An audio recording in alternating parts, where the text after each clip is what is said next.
Oke, Assalamualaikum warahmatullahi wabarakatuh. Perkenalkan, nama saya Muhammad Fikri Adesyad dari kelompok 1, ingin mempresentasikan tentang Introduction to Simulation. Di sini saya akan dibantu menjelaskan oleh Muhammad Firdaus, Muhammad Aziz Nur Ramadan, Muhammad Zulkarnain, dan Diva Fardina Putri. Baiklah, untuk tidak berlama-lama, saya akan langsung melanjutkan presentasi saya tentang what is simulation. Menurut The Oxford American Dictionary tahun 1980, mendefinisikan simulasi sebagai cara untuk memproduksi kondisi situasi seperti melalui model untuk studi atau pengujian atau pelatihan dan lain-lain. Untuk tujuan kami tertarik untuk memproduksi operasional perilaku sistem dinamis. Model yang akan kita gunakan adalah komputer model. Simulasi adalah tiruan dari sistem dinamis menggunakan model komputer untuk mengevaluasi dan meningkatkan kinerja sistem. Simulasi dalam konteks ini didefinisikan sebagai peniruan dari suatu dinamika sistem menggunakan model komputer untuk mengevaluasi dan meningkatkan sistem pertunjukan. Menurut Cyber tahun 1987, simulasi adalah pemodelan proses atau sistem sedemikian rupa sehingga model meniru respon dari sistem aktual ke peristiwa yang terjadi dari waktu ke waktu. Dengan mempelajari perilaku model, kita dapat memperoleh wawasan tentang perilaku sistem yang sebenarnya. Perangkat lunak simulasi modern menyediakan animasi grafis yang realistis dari sistem yang sedang dimodelkan, seperti gambar yang ada di sini. Selama simulasi, pengguna dapat secara interaktif menyesuaikan kecepatan animasi dan ubah nilai parameter model untuk melakukan apa jika analisis dengan cepat. Mungkin selanjutnya akan lanjutkan oleh Diva Fardina Putri tentang why simulate. Kepada Diva Fardina Putri, saya persilakan. Baik, why simulate? Daripada membiarkan keputusan desain secara kebetulan, simulasi menyediakan cara untuk memvalidasi apakah keputusan terbaik sedang dibuat atau tidak. Simulasi menghindari mahal, memakan waktu, dan mengganggu sifat trial and error tradisional teknik.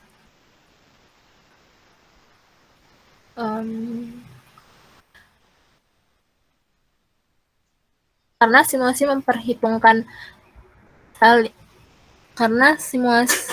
memperhitungkan saling ketergantungan dan variasi, ia menyediakan wawasan tentang dinamika kompleks suatu sistem yang tidak dapat diperoleh dengan menggunakan teknik analisis lainnya. Karakter simulasi yang menjadikan alat perencanaan dan pengambilan keputusan yang kuat dapat diringkas sebagai berikut.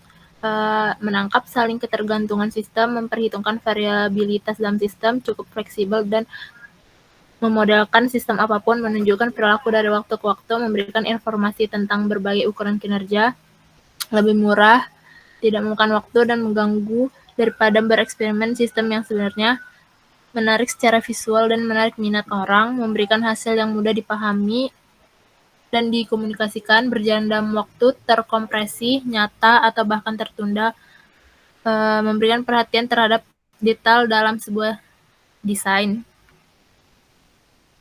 Lalu, lanjut. Doing simulation. Simulasi hampir selalu dilakukan sebagai bagian dari proses sistem yang lebih besar, perbaikan desain atau proses. Simulasi pada dasarnya adalah alat eksperimen di mana komputer model sistem baru atau yang sudah ada dibuat untuk tujuan melakukan eksperimen. Model bertindak sebagai pengganti untuk dunia nyata atau dunia nyata sistem. Pengetahuan yang diperoleh dari bereksperimen pada model dapat ditransfer ke sistem nyata. Pada gambar 1.2, ketika kita berbicara tentang melakukan simulasi, kita berbicara tentang proses merancang model sistem nyata dan melakukan eksperimen dengan model ini. Shannon 1998. Melakukan eksperimen pada model mengurangi waktu, biaya, dan gangguan percobaan pada sistem yang sebenarnya. Dalam hal ini, simulasi dapat dianggap sebagai alat prototipe virtual untuk mendemonstrasikan bukti dari konsep. Lalu, gambar titik 3, prosedur melakukan simulasi mengikuti metode ilmiah. Yang pertama, untuk merumuskan hipotesis. Yang kedua, menyiapkan percobaan. Yang ketiga, menguji hipotesis melalui eksperimen. Dan yang keempat, penarikan kesimpulan tentang validasi hipotesa. Selanjutnya akan dibacakan oleh Muhammad Firdaus. Oke, saya akan membacakan tentang use of simulation. Simulasi mulai digunakan dalam aplikasi komersial pada tahun 1960-an. Awal model biasanya diprogram dalam Fortran dan sering terdiri dari ribuan baris kode.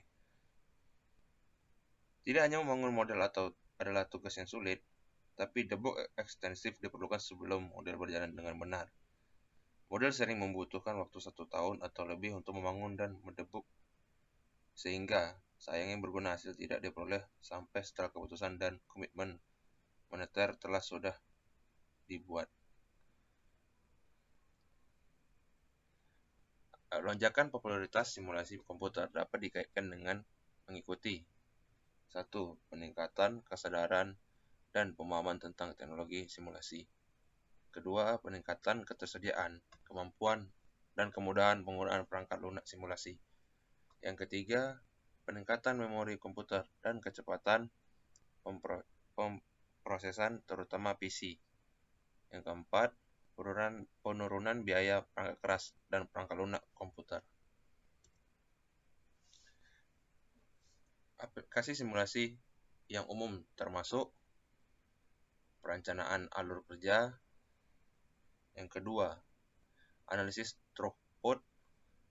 Yang ketiga, perencanaan kapasitas. Yang keempat, peningkatan produktivitas. Kelima, pengurangan waktu siklus. 6. Analisis tata letak. 7. Staf dan perencanaan sumber daya.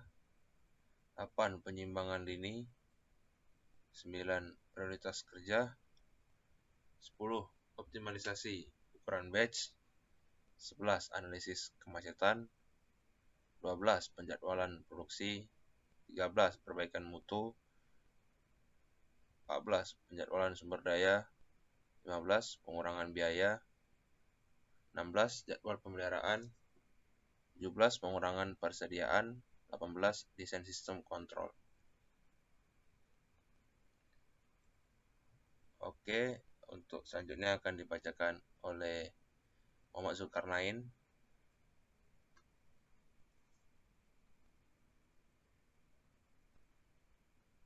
Ya, saya akan melanjutkan presentasi tersebut. When simulation is appropriate.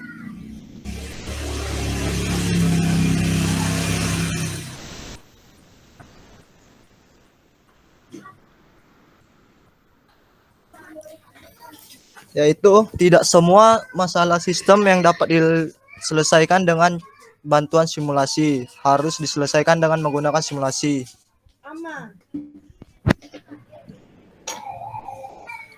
Dan penting juga untuk memilih alat yang tepat untuk tugas itu. Simulasi memiliki batasan tertentu yang harus diperhatikan sebelumnya membuat keputusan untuk menerapkannya pada situasi tertentu. Ini bukan obat mujarab untuk semua masalah terkait sistem dan harus digunakan hanya jika cocok. Sebagai pedoman umum, simulasi sesuai jika kriteria berikut ini benar. Yang pertama yaitu keputusan operasional logis atau kuantitatif sedang dibuat. Yang kedua, proses yang sedang dianalisis didefinisikan dengan baik dan berulang. Yang ketiga, aktivitas dan peristiwa saling bergantung dan bervariasi. Yang keempat, dampak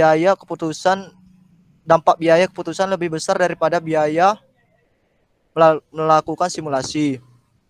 Dan yang kelima, biaya untuk bereksperimen pada sistem yang sebenarnya lebih besar dari biaya simulasi.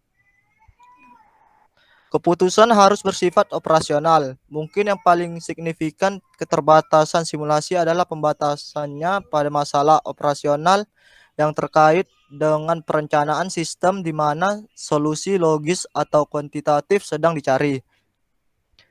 Dia tidak terlalu berguna dalam memecahkan masalah kualitatif seperti yang melibatkan teknis atau masalah sosiologis.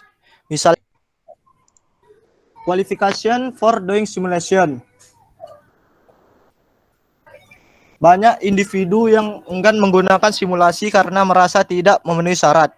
Tentu saja beberapa pelatihan diperlukan untuk menggunakan simulasi, tetapi itu tidak berarti bahwa hanya ahli statistik atau spesialis riset operasi yang dapat mempelajari cara menggunakannya. Alat pendukung keputusan selalu lebih efektif ketika mereka melibatkan keputusan pembuat keputusan, terutama ketika pembuat keputusan juga merupakan pakar domain atau orang yang paling akrab dengan desain atau dan operasi sistem. Proses pemilik atau manajer misalnya biasanya sangat akrab dengan seluk-beluk dan keanehan sistem dan berada dalam posisi terbaik untuk mengetahuinya, elemen apa yang harus dimasukkan dalam model dan dapat merekomendasikan alternatif solusi desain. Sabar ya. Untuk menuai manfaat terbesar dari simulasi, tingkat pengetahuan tertentu dan keterampilan di bidang-bidang berikut ini berguna. Yang pertama, manajemen proyek. Yang kedua, komunikasi. Ketiga, rekayasa sistem. Keempat, analisis statistik dan desain eksperimen. Kelima, prinsip dan konsep pemodelan. Keenam, pemrograman dasar dan keterampilan komputer. Ketujuh, pelatihan pada satu atau lebih produk simulasi. Dan ke-8, keakraban dengan sistem yang sedang diselidiki.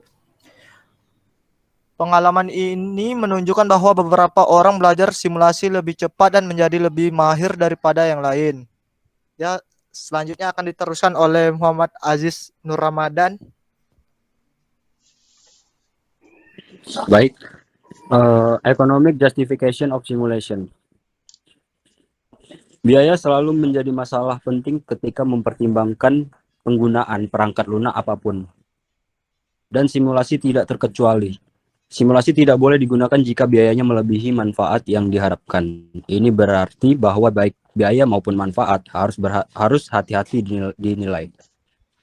Penggunaan simulasi seringkali terlalu dini.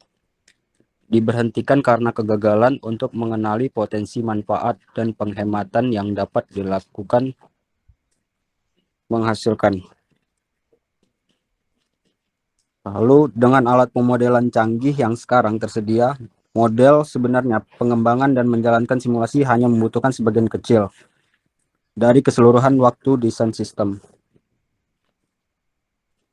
Jika biaya yang terkait dengan keputusan yang salah adalah $100.000 dan pembuatan keputusan adalah hanya 70%, yakin bahwa keputusan itu benar, maka ada 30% kemungkinan menimbulkan biaya sebesar $100.000. Banyak contoh dapat dikutip untuk menunjukkan bagaimana simulasi telah digunakan untuk menghindari kesalahan mahal dalam memulai sistem baru. Simulasi mencegah pengeluaran yang tidak perlu ketika perusahaan Fortune 500 sedang merancang fasilitas untuk memproduksi dan menyimpan subassembly dan diperlukan untuk menentukan jumlah kontainer yang diperlukan untuk menampung subassembly.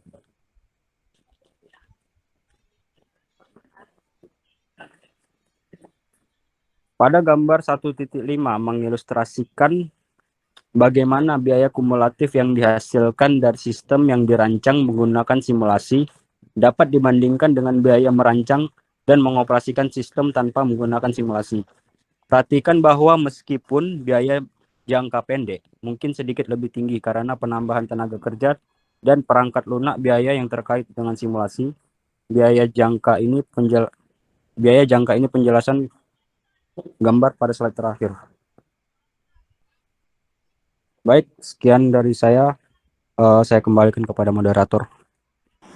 Baik, terima kasih kepada Aziz Nur Ramadan atas presentasinya. Baiklah, mungkin itu aja yang dapat kelompok kami sampaikan dari kelompok 1 tentang Introduction to Simulation. Lebih dan kurang, saya mohon maaf apabila kesalahan kata dari saya maupun dari anggota-anggota di kelompok saya. Saya mohon maaf. Wabillahi taufiq wal hidayah. Wassalamualaikum warahmatullahi wabarakatuh.